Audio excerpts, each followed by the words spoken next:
In the fields of faith, I walk in peace with firm steps, where love lies.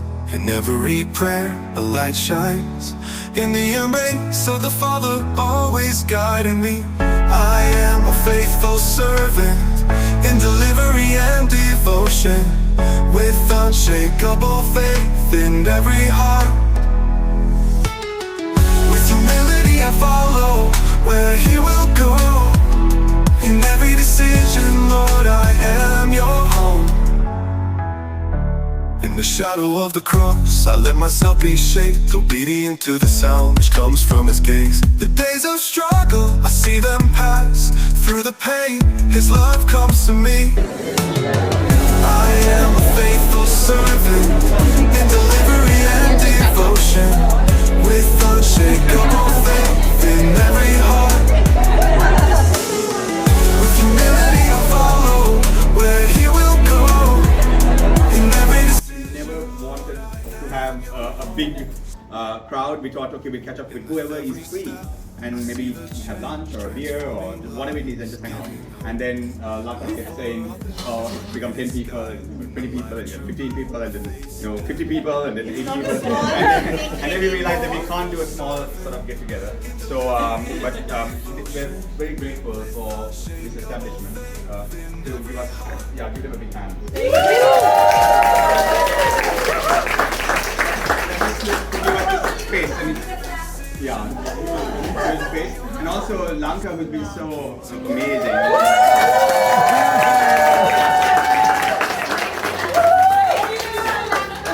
Lanka is new to all this, but she's been in and out of WoW, flirting with WoW for a long time.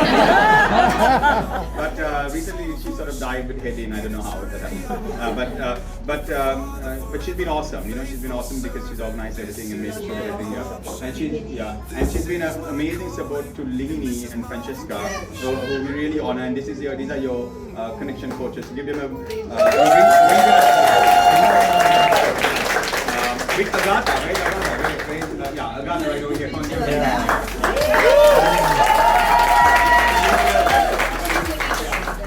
So Agatha is the regional, just for you to understand how the structure works. Agatha is the regional, and Lini is regional. Where's Lini?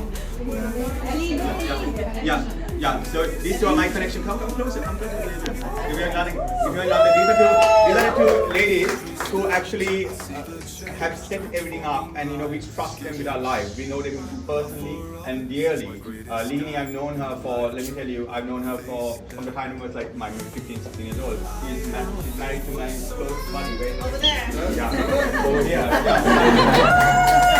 know her son from the time I was like, 15. Okay. Wow. And so Lini is literally, she's the one who runs this one, and Francesca was given to me as a gift from Auntie Nela. I don't know whether you watched Auntie Nela. and so they've been just amazing. Francesca has come wherever we go, to the US, to Canada, wherever it's really been sold out and committed. And so we know that you guys are in really good hands. And if you have never connected with them, do connect with them, okay? Because this is a community. For us, church doesn't just mean it's not a building. Okay, church is not a building. Church is the people. You are the people, and these people need to be fostered and pastored. We are all about that. We are all about community care, and we are trying to set up a structure like we got in the US, where the communities can actually work very coherently together, and that there is care within the community. Okay, so we are big on that, and I know a lot of you guys are mystics, and you guys want to be alone and not with anybody, and on a mountain somewhere praying or having an encounter.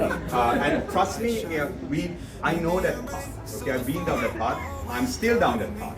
But you need to come down the mountain at some point.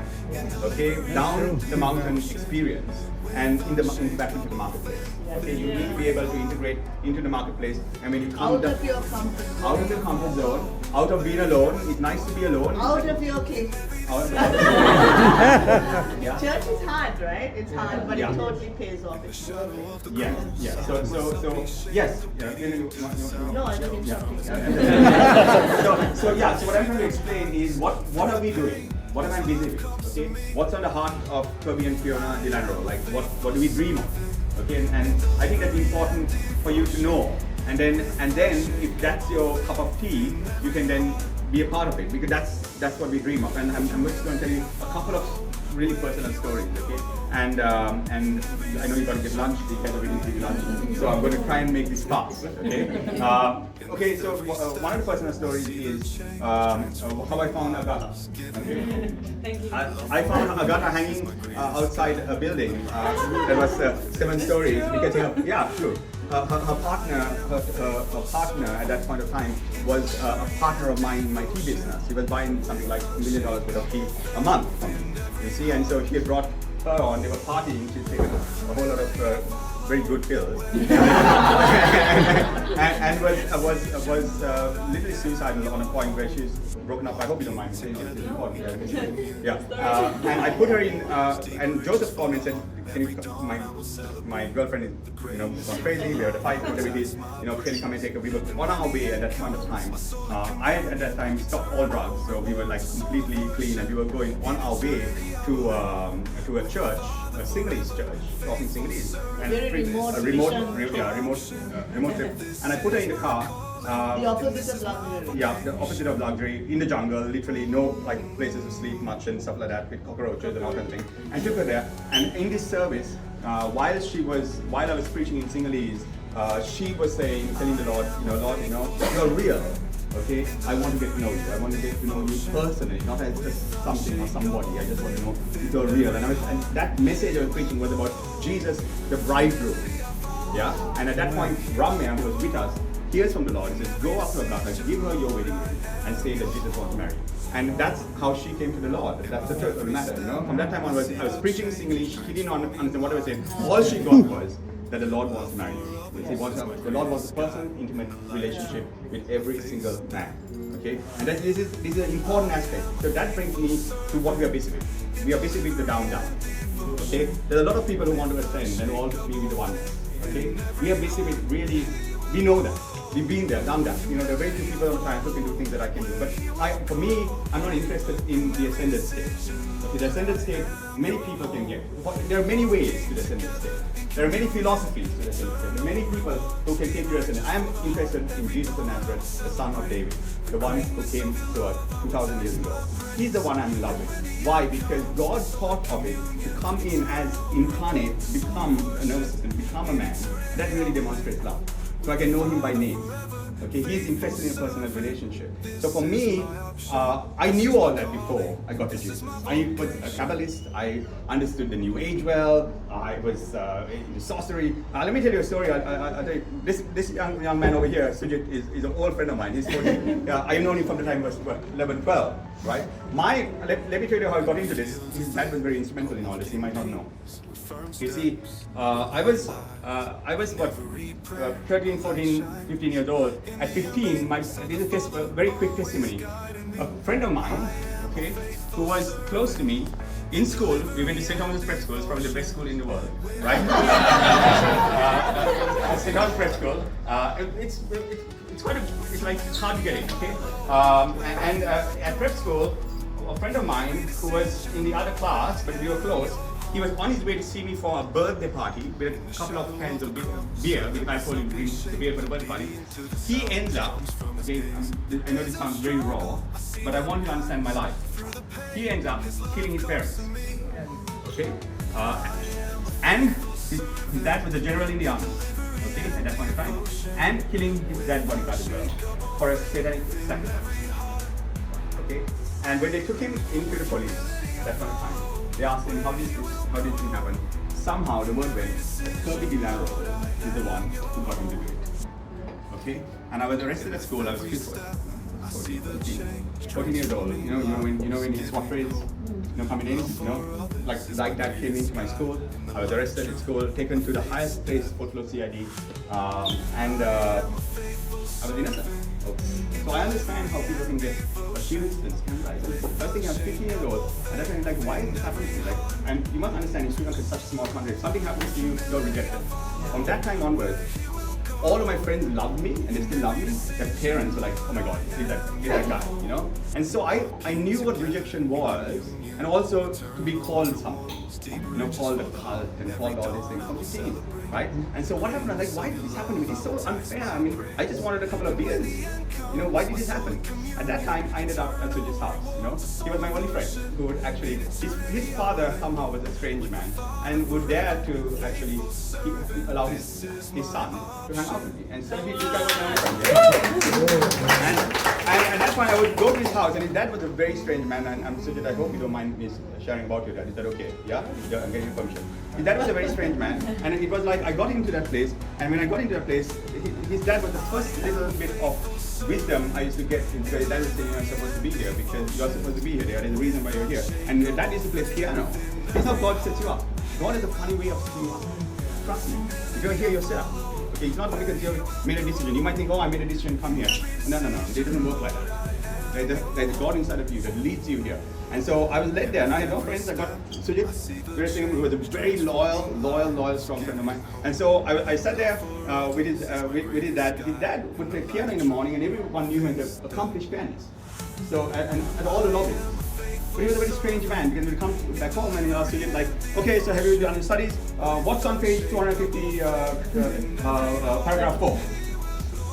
And then, I don't know how this guy would be able to study like that, And I was like, you've got a very strange relationship with your dad. And I'm like, what that is? And he said, Kirby, my dad has a little room, and in that room, no one's supposed to go into this room. And we won't go. I said, we're not in the And then I find out that his dad was pianist by day, spy by night. Yeah. And so he was the intelligence, he was Sri Lankan intelligence crew. We had a war for 30 years.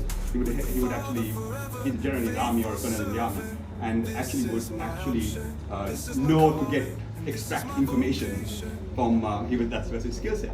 And I was introduced, he would give me books, about all kinds of Golden Dawn and Thelema and of course all the kind of stuff before Christian stuff. And I would read that kind of stuff and be really interested, like, wow, this is really cool stuff. But I never had a relationship with Jesus. And through that kind of season of my life, I went deep into understanding the esoteric, the occult, what the New Age, Kabbalah, all this stuff that people have done.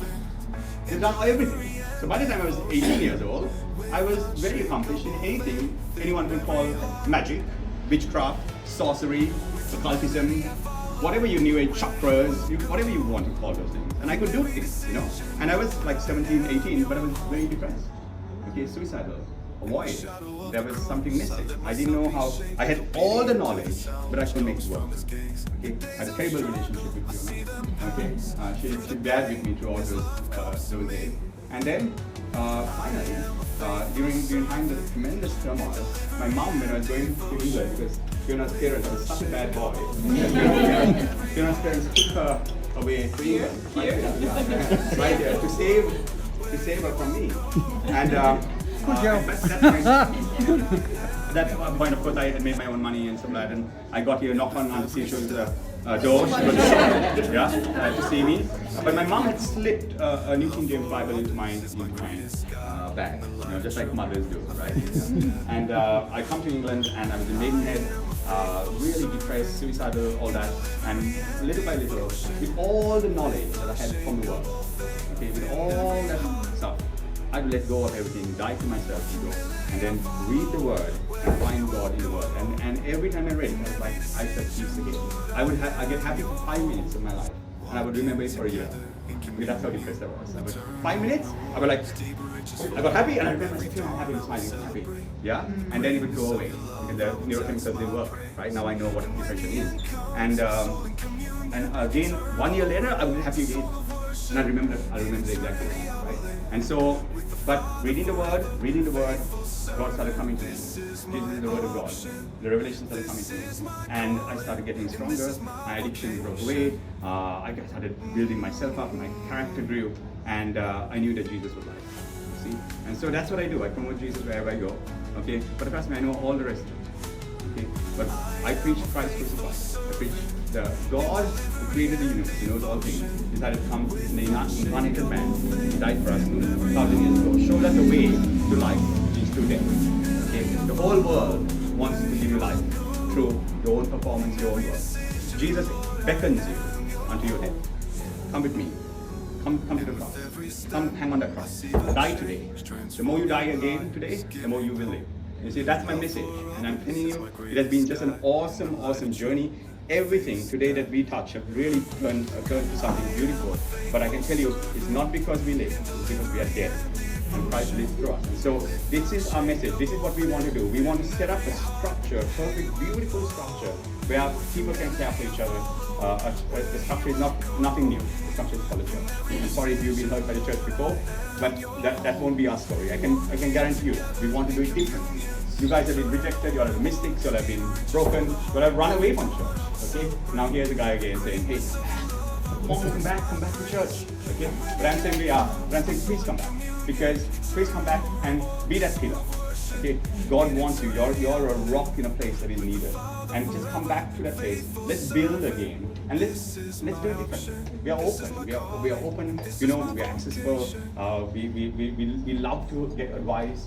We've got awesome leaders who understand this kind of stuff. So do connect with them. And I've got a plan for Europe. We preach in the US once a week now. I want to get there with you guys so that your timings will fit. But for that, we need the energy, we need the community. And if it's worth that for you, that we build solid church, solid community, solid all that again, we can do it better than ever before. We can really do it in grace, okay? If it's worth it for you, then Fiona and I will invest our time and we will give our lives to build that for you guys here in Europe. Okay?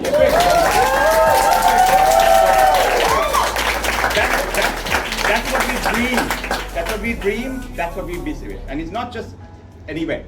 Okay? I don't want to come preach and go. I got amazing preachers. We want to build a very solid community that people can love each other. When you need someone, you can give a phone call. Someone will be there right by your side, either in a moment of time, or they'll be there by phone call, Zoom, whatever. We've set up the structure for that. We want to do that for you. You need community.